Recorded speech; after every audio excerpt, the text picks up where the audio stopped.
Welcome back to the American Superbike Show. I am your host, Stitch Turner, and I am recovering. I had just such a fantastic weekend in Daytona, but if there was just one little downside, the weather was beautiful, but there was almost not a cloud in the sky for the whole weekend. And so that sun was just beaten down. And after 3 days of wandering around the garages with my backpack and gear and everything, I'm ready for a little bit of rest and recovery. So thankfully got a bit of a break before Atlanta. But I had a great time. And one of my favorite things every year on the first day is when I get there and you pull through the tunnel that goes underneath NASCAR Turn 1 at the track. And you just come out the other side and the sun is shining, the weather is beautiful, the west hairpin is right there looking at you in the face. There's people everywhere, it's vibrant. Motorcycle road racing is just back at Daytona, and it is fantastic. So I had a great weekend, and you know who else had a great weekend? Josh Herrin did. Oh man, Josh Herrin gets to join Scott Russell and Miguel Duhamel as the only 5-time winners of the Daytona 200. And not only is Josh Herrin the first person to win 4 in a row, nobody else has even won 3 in a row. So yeah, I think Josh Herrin might just be the new Mr. Daytona. And not just for now, he joins Scott Russell and Miguel Duhamel and shares that title, but I think we could have a new man standing all alone at the top with the title of Mr. Daytona as soon as next year. Because, Herrin's moving back up to Superbike for 2027. That's already decided, part of his deal with Ducati, with Rahal. But I'm willing to bet you that if Josh Herrin wants to go for 5 in a row next year, Rahal would be happy to make a Ducati Panigale V2 available for him to make that happen. And if they do, right now it's the odds-on favorite, I think, to do it. Because nobody else has been able to beat Josh Herrin for 4 years. Who's going to do it next year? Maybe PJ, because PJ had a hell of a race till, unfortunately, with 7 laps to go. But just hats off to Josh Herrin. He's just been phenomenal at the Speedway and just deserves all the credit in the world for his 4th victory in a row and 5th overall. So while we're talking about the 200, let's go ahead and go into our race notes. It's the 84th running of the Daytona 200, and I watched it live in the same place I have been for the last few years. I talked about, whenever you pull through that tunnel and you come out from underneath NASCAR Turn 1, you're looking at the West Horseshoe right there. What I like to do, and I do this almost every year, is I pull just around the horseshoe a little bit, and I find this nice little perfect spot, and I back my truck up right to the fence. I'm just a little bit to the right of the camera, me looking at the track, I'm to the right of the camera. And just the way it works out is when the bikes come out of the kink, they are pointed right at me in the bed of my truck where I'm sitting and watching in the lawn chair and my umbrella and everything. And so they come right at me and they get to the horseshoe and they go through the corner and I can see them go take the little short run right back up to turn 6, which is the left hairpin turn that takes the riders back up onto the speedway and the banking itself.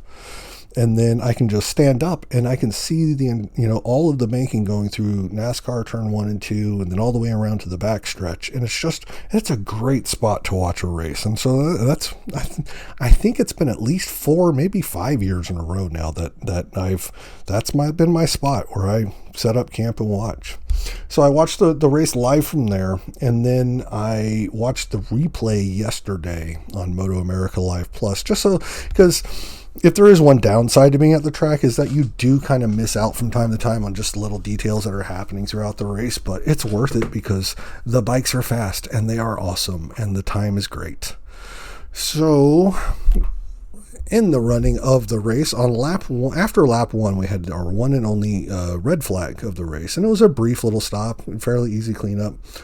And thankfully it was the only red flag of the race. I know that some people are of this opinion that it's good every once in a while to have, especially in these longer races, it's like 56, 57 laps, it's good to have a red flag somewhere in the middle to just kind of break up the action and also kind of regroup everyone a little bit, especially if they're starting to get like, a little strung out. I don't know. I don't really think that's necessary because like no, in the middle of the race, nobody wants to sit around and watch nothing. And plus, like, while towards the end, the bikes at the front did start to get spread out a little bit, it was more because they were pushing so hard against each other and taking themselves out than, rather than one person truly, like, running away. So the action was great. Overall, I thought that the race was a solid B+. It wasn't, like, action-packed from start to finish, but, boy, it had some really great moments. Let's see here. We had an incident on the restart after the red flag, and my one big takeaway from that incident is just poor Bryce Cornbell. Poor guy. So he's not even supposed to start the race. It's Brendan Kettleson was supposed to take the start for BPR on the Yamaha R9, and unfortunately at some point during the weekend, fairly early, I think he broke something in his hands, because I saw him in the garages on Friday, I think, with a the middle two fingers on one hand wrapped up with a splint, and it had this like a soft cast that it wasn't like the plaster kind, but done with like ace bandage, but you can tell it was done professionally at a hospital or some sort, and it went all the way up past his wrist and up and covered most of his forearm. So I didn't see what happened to him to cause the injury, but unfortunately there was something that kept Brendan Kettleson from taking the start. So Bryce Cornbell, being the the man in charge, stepped up, made sure that his bikes were on the grid, and he took the start himself. And so sat through a red flag on after one lap, and then took the restart and had all this incident and carnage just unfolding, and he did exactly what he should do, and he stood up straight, and he braked down, went slow, way far on the outside of turn one, and then Danny Webb's bike became just a corn bow seeking missile. No rider on it, wasn't even on its wheels, just sliding around on its side, and it just went all the way through, somehow magically made it through a pack of riders going through turn one, and just found Bryce Cornbell's front wheel and just took him out. And then if that wasn't bad enough, I'm pretty sure when that impact happened, I don't know this for sure because I hadn't had a chance to ask Bryce, and quite frankly, I don't think I should, because I should just leave him alone, and he's probably just going to be grumpy after all of this, and I don't blame him. But I'm pretty sure when the bike made contact, it did something to pretty much disable the front brake on Bryce Cornbell's machine, because when he picked he got it back up and he got back going again and went down the road, and when he got to the International Horseshoe and the next real braking point, the brakes looked like they just didn't work, and Bryce had to find that out the hard way. And he just threw the bike down and tossed himself into the grass, and you could tell that at that point the frustration was just building, because he got up and he did not walk towards that motorcycle. He just started walking away, and I don't blame him one bit. I'm pretty sure if all that happened to me at that point, if I did walk over to the motorcycle, it's going to be to light that damn thing on fire. So just not the way I'm sure Bryce Cornbell wanted his his Daytona 200 to go, especially since he wasn't even planning on starting it in the first place. Oh well, can only go up from there, I guess. He had a pretty good weekend in the Hooligans, but we'll get to that later. Also involved in that first little incident outside turn one on the restart, Avery Dreyer was on the outside of Bryce Cornbell, and he didn't get taken out, and he managed to stay up, and he did not have any sort of a Dreyer seeking missile that was after him, so he was able to continue, and he left out of the turn one and just dead flat last. And he had a pretty impressive recovery to pull himself back up, most of the way through the field. Let's see. So after the shenanigans in turn one, we had an initial 6-rider breakaway at the front, and it was PJ Jacobson, Josh Herrin, Darren Bender, Ty Scott, Richie Escalante, and Kayla Yakov. And that was the order when I wrote it down of pretty soon in the race, of those 6 riders that are up at the front, but they kind of like shuffled around them, amongst themselves. But there was a gap between them and 6th place, which it was Dominic Doyle for a while, and I think Blake Davis was also around that area pretty shortly after the start of the race, and while the 2 Yamahas were there, and those are not slow guys. That front 6, though, was able to just make that gap a little bit bigger each and every lap and just kind of consistently and steadily pulled away at the front. And so we had our first real big breakaway at the front of the lead group. Now, with the smaller fuel tanks for 2026, it meant we had shorter pit windows. I think in years prior to this, the bikes were allowed to carry 19 liters of fuel, but for 2026, they dropped that down to 14.5 liters. And that meant that the race went from not easy 2-stop, like you had to work to make the 2 stops happen, but now it's pretty much just an easy 3-stop race. So after about lap 14 or so is when the pit window opened. And one of the things I really like to look for in this, our one race of the year where we really have pit stops every year, is who's able to stretch that out the furthest. Because when you do the work at the beginning of the race like that and you can pit a little bit later, well, not only does that mean that when you start getting to, to the end of the race, does that mean that last stop should be just a little bit shorter? Because number one, you shouldn't need as much fuel to go in the tank. The fuel should be faster. And number two, you don't need as much fuel for the end. So by stretching the fuel stints out at the beginning, you can make for a shorter stint at the end and allow you a chance to run real hard too and get, burn a little bit more gas or trying to win the race. Well, the guys that were able to stretch out their first stints, well, it's Richie Escalante. He does that every year. So does Ty Scott. I don't think I've gave Ty Scott enough credit coming into this race in the preview, because he won the pole position for the 3rd year in a row. So, it's not like he came from nowhere. Finished 2nd place this year for the 2nd year in a row. And the year before that, he finished 3rd. So, Ty Scott's he's really getting a handle on this place. And I think that's one of the reasons why. It's because he's so good at just managing not only his tires, but the fuel mileage to keep his bike in a position to win. So, Richie Escalante and Ty Scott for Team Hammer were both right there at the tip of the spear of being able to stretch things the longest. I think Blake Davis was able to go 1 lap further than they were. So, that's pretty impressive. We're talking like lap 15 or 16 now that we're getting the first stops. And then there's Aiden Sneed. I don't know how he did this, but that boy didn't pit till lap 18. That's darn near into the fuel window from the bikes before they dropped the capacity from 19 down to 14.5 liters. He almost made a full regular stint with 3/4 of the fuel. Now, one of the things I noticed when he did stop is, they talked about it on Live Plus, he didn't have a quick change front tire. So he was going to have to manage his tire and fuel in order to really have a chance in the race anyways. But typically, what I find the most impressive part about this is that typically when you have riders that are doing that, they end up going so slow that the leaders can pit and then get back out and still be in front of them. Aiden Sneed didn't have that happen. He stretched his fuel all the way out to lap 18, was managing his tires, and when he came in to stop finally, he was in the lead of the race. So hats off to that kid. Unfortunately, it didn't last very long, because after his first pit stop, they ended up suffering some sort of, I think it was an electrical issue after the first round of stops. And so his day was done fairly early.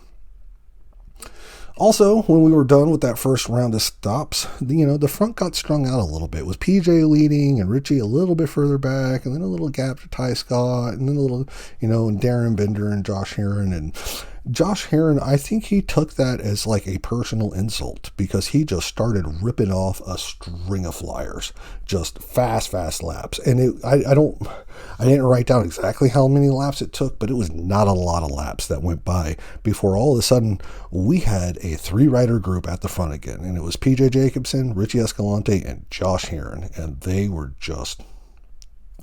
out for it. Not too far back behind them was Ty Scott. It was only 4 or 5 seconds, but that was the beginning of Ty's kind of starting to fall a little bit away off the leaders. Let's see here. Darren Bender was the first to kick off the second round of stops, and it wasn't that, from what I understand, the team wasn't sure that all of the fuel got in during the first pit stop. So just better safe than sorry. They had him come in, I think, right at lap 30, which was a little soon.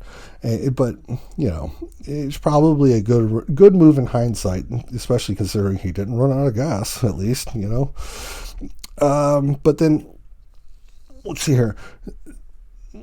After the second stops, though, kind of like went and we cycled through them all, the same three were still at the front together. And that lasted for, unfortunately, only about 2 laps. And that was when Richie Escalante went down. And I told you where I parked my truck, when the bikes and the riders, they come out of the kink and they're looking straight at my truck. Well, I was sitting there and I was just so happened to be looking right over at the corner, and I saw that red bike come flashing through into my vision and then just go tumbling out into the grass. And I knew immediately that it was Richie Escalante, and that I just felt so bad because he was doing so good, and I picked him to win the race. And I really kind of thought that maybe this might be the year, because I said after the first round of stops, the front got strung out a little bit, and Josh Herrin went on a bunch of flyers and managed to make it a 3-rider gap. Well, that was also kind of because Richie Escalante had a hell of a bike underneath him too, and he was also able to get back there at the front. And it seemed like, those 3 riders, you could tell, were just the class of the field, because it didn't matter who pitted when or what was happening or who got caught up by what lap rider.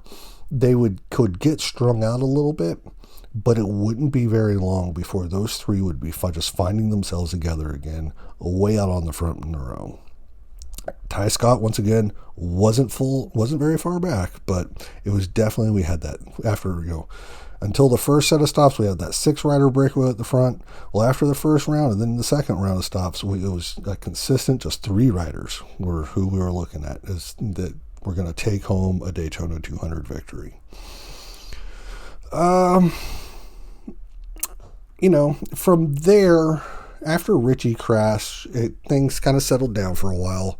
PJ and Josh just were running kind of as teammates do at the front. They weren't really pushing each other, but they were also still consistently pulling away from everyone else behind them. So you knew that it was going to be one of those Ray Hall Ducatis that was going to take home the crown, just because of the ease of which they were able to do this. And then the third round of stops happened. So before I talk about the third round of stops, because you know what I'm going to talk about, there's one specific thing in the third round of pit stops that everyone is talking about. Despite Josh Herrin saying on Instagram that nobody's talking about it, I'm pretty sure everyone is talking about it, at least everyone that I have talked to. And before we get too much into it, I had already noticed at that point that there was, at least watching the replay, not so much watching live, but there was a ton of cameras over the wall in the pits. And when you looked at PJ's pits, you would see 2 guys wearing the lime green beanie saying Moto America Broadcast 2026. And same thing for Josh Herrin's pit box. He had 2 cameramen with that same beanie on for saying that it's part of the broadcast. Well, that might have been a little excessive, especially in hindsight.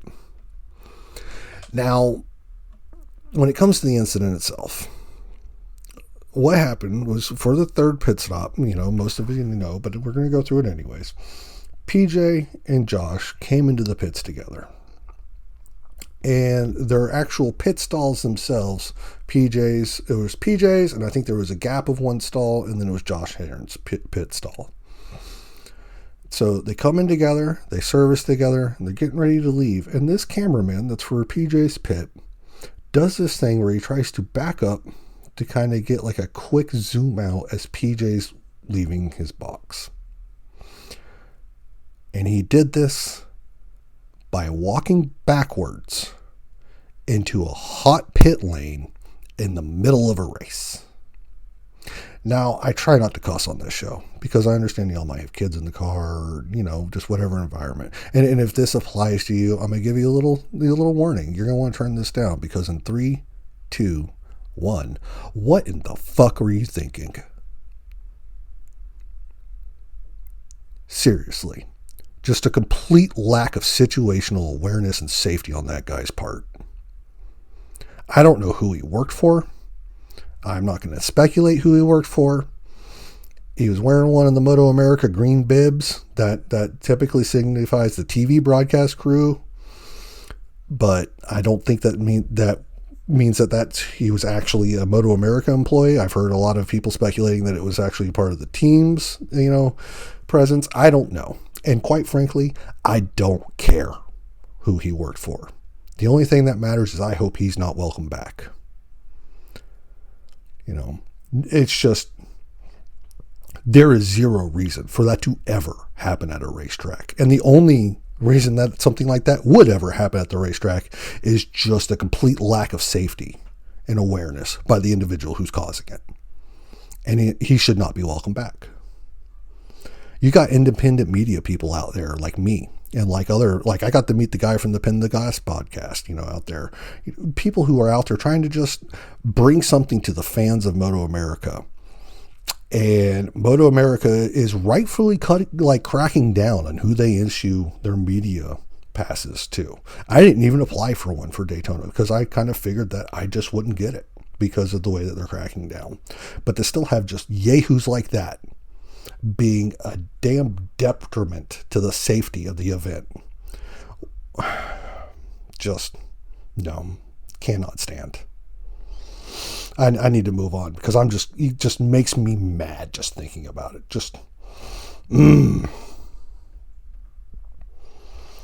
Anyways. So with 7 laps left, after the third and final rounds of pit stops, PJ was trying to go up the inside of a lapped rider, going into, I believe it's turn 6, where they go back up into the banking. I think he was probably just trying to carry a little bit too much speed and cut the corner a little too tight in doing so, and just lost the front. The bike slid out and hit the air fence. PJ got up. It looked like his ankle might have been hurt. I really hope he's okay, because a healthy PJ is a fun PJ to watch out on track. He's also really good, but this had to have been a gutting finish for him. He was kind of dominating the race, and now, yeah, he had a little bit of a freaking gift to get that lead that he had on Herrin after the pit stops, but he had a lead. And it's not just that he had that lead. When you look at the splits for like the last 3 laps before PJ had his incident with 7 to go, PJ was pulling out just a little bit on Josh Herrin on each one of those laps, going a little bit faster. So he had that lead. Some of it may have been a gift, but PJ was making it bigger. It should have been his race, but shit happens. I hope we get to see PJ come again next year and try again, and because he might be the one and only person that can beat Josh Herrin. All right, so the end of the race, we had Josh Herrin, P1, winning his 4th in a row, 5th overall. Second place, about 40-something seconds back, was Ty Scott. Third place, first woman ever on the podium of the Daytona 200 was Kayla Yakoff. Good on you. It's a fantastic job, and I'm honestly proud to say that I was in attendance and got to see that happen live. That is not a little deal. Because trust me, I have 4 daughters. This is not a small deal. This matters to them. This is the kind of stuff that will continue to make Moto America more popular with young people, fans that will be around for a while. We have plenty of us old folks at the track. We're all over the place because we have the time and the money to be there. But we need more young fans if we want this sport to continue to grow and be successful for years to come. And Kayla Yakoff finishing 3rd place in the Daytona 200, that's a big step towards making that happen. And hats off to her again. 4th place was Darren Bender. 5th place, Alessandro DeMario. Not bad for your first Supersport race to get a top 5 in the Daytona 200. Would also like to give a nice little shout out to Dominic Doyle, finishing P6 as the highest Yamaha. He didn't just finish the race as the highest Yamaha, he was also the highest Yamaha in qualifying as well. Like, we knew he was good. Like, he knew he was really good in twins and way back in the day in Junior Cup. But I did not see finishing P6 in the Daytona 200 as your first super sport race kind of good. And so I am pleasantly surprised, and I'm looking forward to seeing how he backs that up at Road Atlanta. Our biggest movers of the race, we had Austin Martinez. He moved up 15 spots. He qualified in 33rd and managed to make his way up to P18. So he had the biggest, move in spots, up 15. Dylan Bauer and Sean Hopkins, they each moved up 12 spots. Jason Waters, Alex Arango, and Chuck Ivey and Anthony Fania Jr., they all moved up 11 spots. And also moving up double digits was Carson King. He managed to move up 10 spots from where he qualified. And he also was making his debut in Supersport after jumping all the way up from Talent Cup last year. So good on them. Now, he didn't move up 10 spots, but I wanted to finish giving a little special shout out to Avery Dreyer. He qualified in 21st and finished P12 to move up 9 whole spots. But remember, at the beginning of the race recap, we were talking about out of turn 1, he was dead last, and not by a little bit. So he went from dead last all the way back up to P12. That is a hell of a recovery and a great ride. Like, good on you, young man. So that was the 84th running of the Daytona 200. Well, what else happened on the weekend? We had Twins Cup, and in Twins Cup, we had the ageless Chris Parrish. He got pole position. Chris Parrish is older than I am. Wow. And he's getting pole in a Moto America race. Meanwhile, I struggle to put on my pants without losing my balance. I think I need to step it up and do more of his training routine, whatever it is, because it's obviously working. So he got pole, and then we get to race 1, and Hank Vosberg, man, he dominated race 1. I picked him to be my season champion when we did our season prediction shows a few weeks ago, and I knew that he's good. He's more than just good. I did not see him coming out the box and winning race 1 by over 8 seconds kind of good, especially at a track that I'm not sure he had ever been to before. Wow. I am so very impressed. Sam Drain and Bodie Page rounded out the podium for race 1. And then they came back the next day, and Sam Drain managed to get his first victory in Twins Cup for Estenson Racing on a Yamaha R7. And he did so in quite the photo finish. Matthew Chapin finished second for Team Hammer on a Suzuki GSX 8R. And Hank Vosberg finished third for Aerobin Engineering, a Aprilia RS660. I did not forgot to give them the credit for race 1, but they finished P2 and P3, and you could pretty much throw a blanket over all 3 of those riders at the finish line. It was close, and it was a photo finish, and you should probably, if you haven't seen it yet, go to motoamerica.com, and they use the picture of that for one of the headlines of the articles for the weekend, so it's easy to see. There was just a small gap back to Bodie Page and fourth, but he was up there again as well. The biggest mover of the weekend, Andrew Way. I'm super impressed. I got to catch up with him just a little bit. I think it was it Friday? Yeah, it was Friday. It was Friday morning. I saw Andrew in the garage, and he told me that unfortunately on Thursday morning they had a motor blow. And I did not realize this, but at least for the Twins Cup, I think for Hooligans as well. It may, but I know it's definitely for the Twins Cup. They no longer have 2 qualifying sessions on the weekend. The qualifying one and for this weekend, the qualifying one was on Friday, which would typically be a Saturday for a normal weekend. But on that day, they had the qualifying session, and then everything else is just a practice session, and you could not improve your time or your qualifying position from there on out. So Andrew Way unfortunately had a motor blow on Friday morning, and then on Friday, whenever the motor blew, I don't remember if he told me it was Thursday or Friday, but they weren't able to go out and make the qualifying session. So he started P40 for both races. That is 4-0. When Andrew Way lined it up to take the grid for both the races on the weekend, he had 39 bikes in front of him to get through. And on Friday, he brought it home P9, and on Saturday it was P8. Holy shit, that's impressive. He is not just the biggest mover in Twins Cup, but he is the biggest mover in the weekend overall, gaining 63 spots combined on the weekend. Just nuts. And so leaving the weekend in the point standings, you had Sam Drain sitting alone at top. He has 45 points. Hank Vosberg is 4 points back in second place with 41. And then Bodie Page is in third place with 29 points. Matthew Chapin's in fourth with 28. And then Michelle Agazi and Kevin Olmedo are both tied for fifth place with 20 points each. Of course, Agazi, he's probably going to return to Europe. I learned this listening to the PA while I was at the track. Apparently, as part of winning the Suzuki GSX 8R Championship in Italy last year was this trip to Daytona and the entry into the Twins Cup race. I was part of on behalf of the factory Suzuki team. So I did not realize that was like what brought him out here in the first place. And, hopefully maybe he'll get to do another season of this cup in Italy and come back again next year.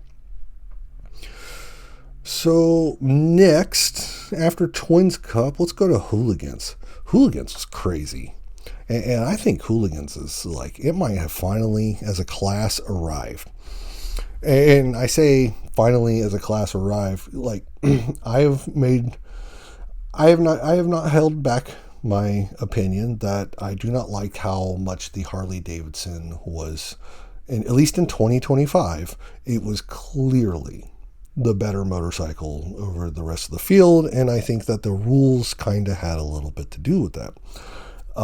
Before the end of last year, even though, I haven't talked about this as much, that bike had like 40 something pounds added to it, like in one lump sum. It wasn't like a gradual increasing of the weight to try and balancing. They were just like, nope, 45 pounds for you. Let's bring you back a little bit. That is still there, and this year they had their power dialed back as well. Now you may say whatever you want about the draft, and that's what allowed the other bikes to keep up and everything, but that group at the front, last year it was all Harleys all the time in the front.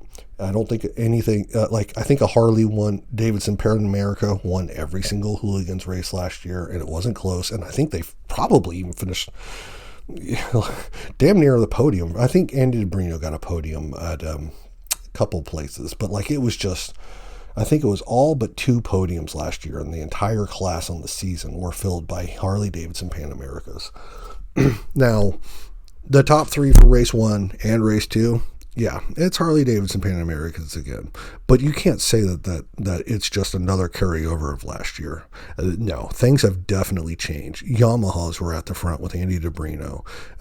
Gus Rodeo out there on a Ducati, just throwing it down. Just he put in a couple of really good races in the Hooligans class. Super impressed with him. There was more than just Harleys running around at the front.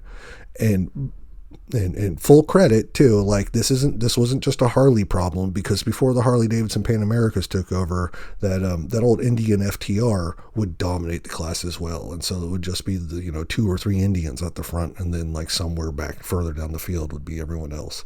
Now I really do think that things are finally getting balanced, and this year you're going to see multiple different bikes win a race, not just a Harley, not just a Yamaha, not just a Ducati. Like, I think we're going to see multiple different bikes win races this year. All right.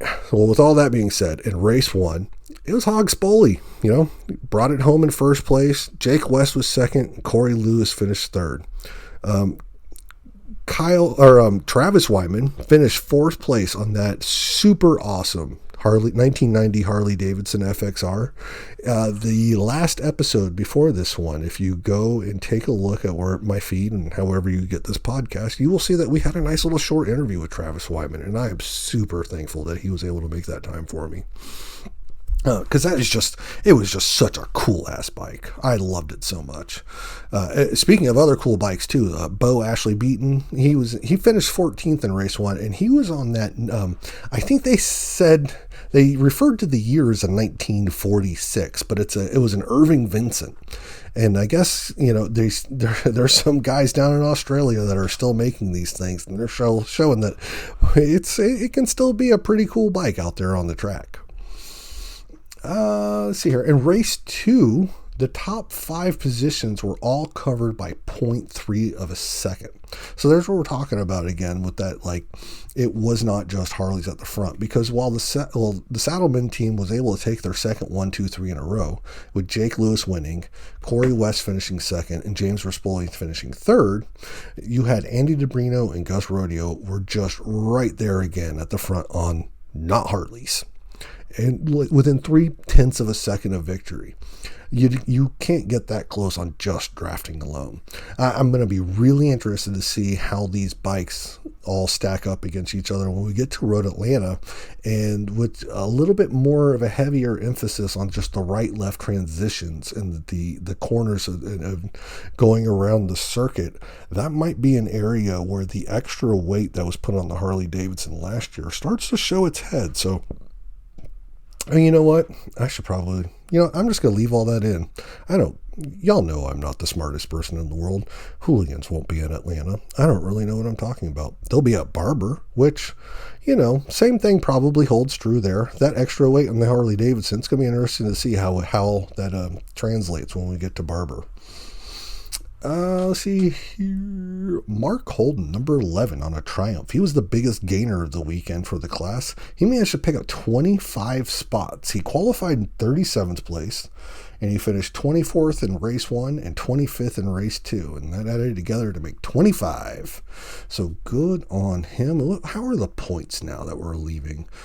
Ooh, we have a tie at the front for points, and who could have seen this coming? With Jake Lewis having 41 points and James Rispoli having 41 points.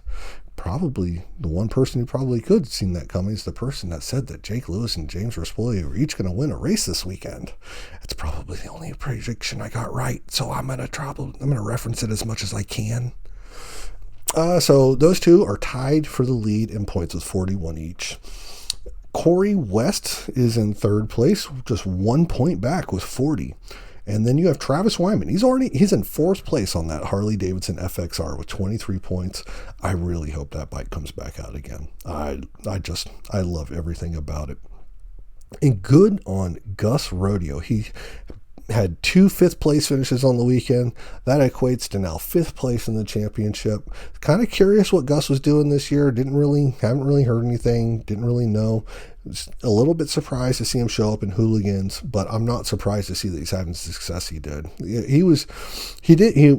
While it's unfortunate he wasn't able to win the Twins Cup championship any of the years that he was competing, he was always like within a point or two of taking that title home. And so that he has talent, and I'm happy to see that he's still a part of the paddock. Especially after last year. I think he had a little bit of time away, and he did some British Superbike stuff last year. All right. From there, let's go to baggers. In the Mission King of the Baggers Championship in race 1, Hayden Gillum, he has been coming to race at Daytona International Speedway for 16 years, and he got his first victory on Friday afternoon. Woohoo! That had to feel really good. P2 was Troy Herfoss, and Kyle Wyman was P3.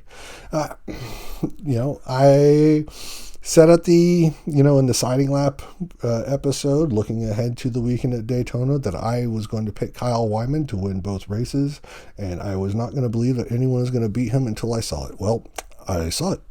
At least beat him at Daytona, because he had won 5 races in a row at Daytona International Speedway coming into this weekend, and that was definitely put to a halt. So I bet you they're going to be regrouping, and I would not count them out on the year, but that Indian one too, I'm pretty sure did not sit well for him on that first day, especially when they came back in race 2, and Troy Herfoss was able to get his first win at Daytona International Speedway, and that was backed up with Rocco Landers finishing second, and Kyle Wyman finishing third again. So that, there's going to be some work to do for the Harley-Davidson boys, but, I have all the faith in the world they're going to do it. It's going to be interesting to see at Atlanta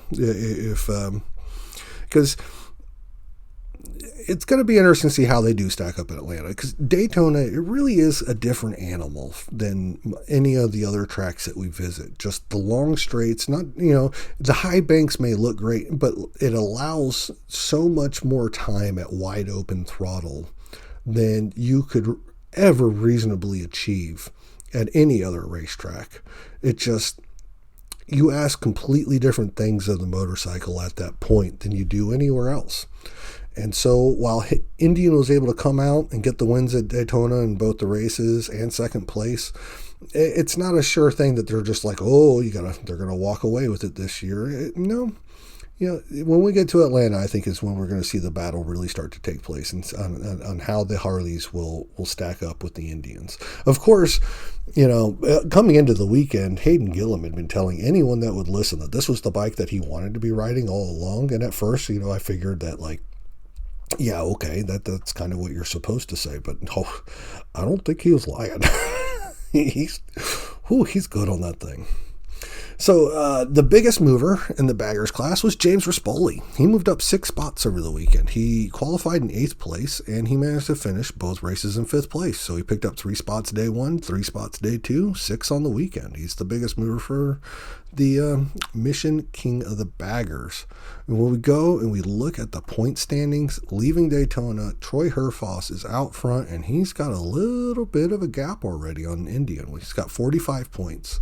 Hayden Gillum is in 2nd place with 32. He won race 1, but I think he had an issue in race 2, and that it made him fall back a little bit.